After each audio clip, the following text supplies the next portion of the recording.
We have with us here Yann LeMoël. He grew up in Monaco. He's an angel investor and founder of the Living Labs Federation based in Singapore.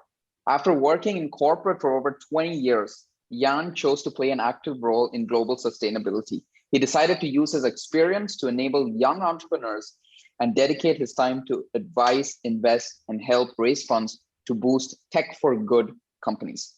He, as he says, is an engineer by design and action sports addict by passion. With that said, Yann, how was your experience here mentoring at Startup Weekend 2021 Seeds of Tomorrow? It was great. Thank you. Thank you first for inviting me. I was impressed by, it was only yesterday night they started, right? And I was impressed by all the three were different. The three teams I talked to, some went very full speed onto deck and pitching it. Some went more digging the market. So it was all different. Very interesting to see all three different approaches, and inspiring to see that they're really focusing on tackling one very specific problem at each time. Very inspiring. In a hackathon like Startup Weekend, where participants are meeting for the first time, complete strangers, this time virtually, all online, and go on to pitch a startup idea in 54 hours. What do you think all the teams should be spending the most amount of time and energy on that would really make them stand out from other pitches on the final day? For me, it's about, at this stage, very early stage, be very sure, as much as I can, given the time constraint, obviously, but about the need. So we can call it a market when it's purely for profit, or it can be a need when it's non-profit, but actually what is really and existing around that, and it's not bad. You can find something that's similar to you, which actually is a proof that you might not have such a bad idea, and so then you'll focus more on what's going to be your differentiation and execution. So first, to show that we did our homework, we look at what is there, because one of the trick with the investors is, if by chance he went through a startup that did something like you, he's gonna tell it to you, and he's gonna like, and if you haven't heard about it or whatever, he will be like, okay. And so that's something where it's obviously impossible to do such an extensive mapping, but at least if you give some example, you show that we're doing our homework and we're not done yet, but this is what exists. This is how we can differentiate that. For me, that's the most important. The beginning is prove me that there's indeed a need, and you show an angle of attack that is will work. That's the one. On the second one, and I felt it was kind of common on the three, is be on your execution. Be really frank and open on the risk on execution. Sometimes we tend to go a bit too fast on this, and startups fail on execution, most of it. A great idea, it's kind of easy to have, but transform it in an actual actionable plan. And what's the reality, how it's going to be hard. We're talking about upcycling with one of the startups, everything related to upcycling.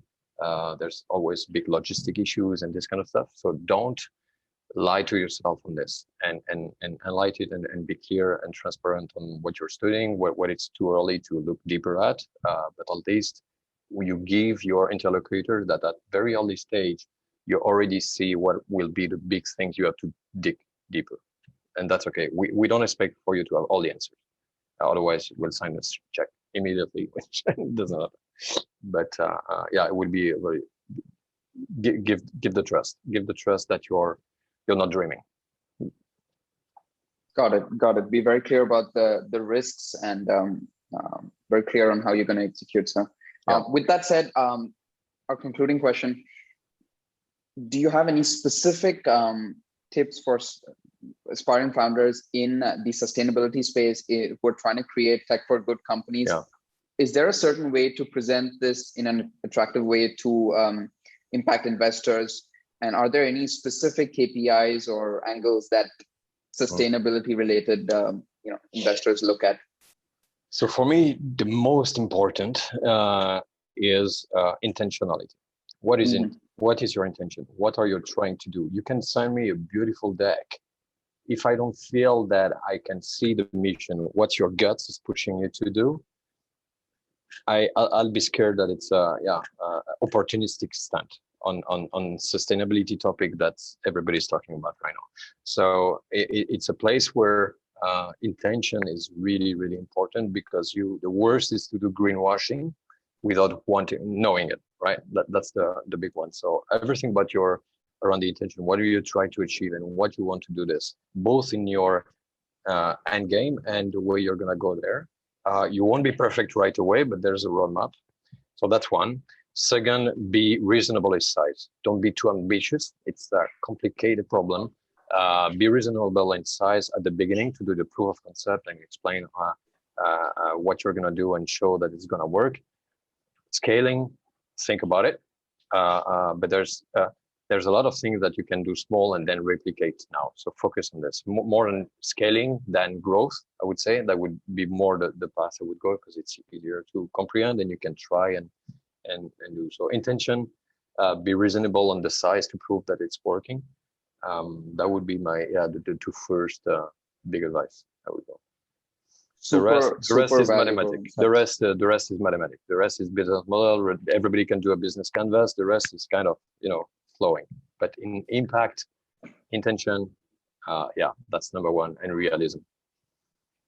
Amazing.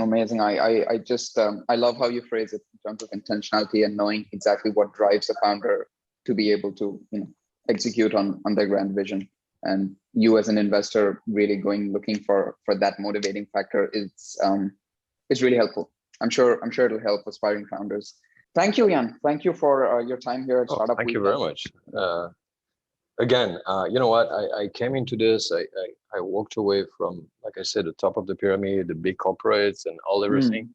And I got inspired by millennials to do that. That's when I met them. That's when I met them through my angel investing activities.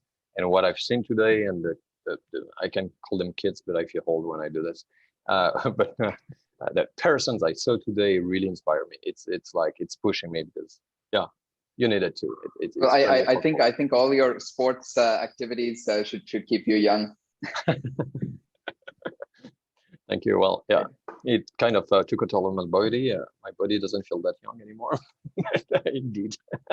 But actually, the positiveness and the will I saw among the 10 people I met was really inspiring for me, actually.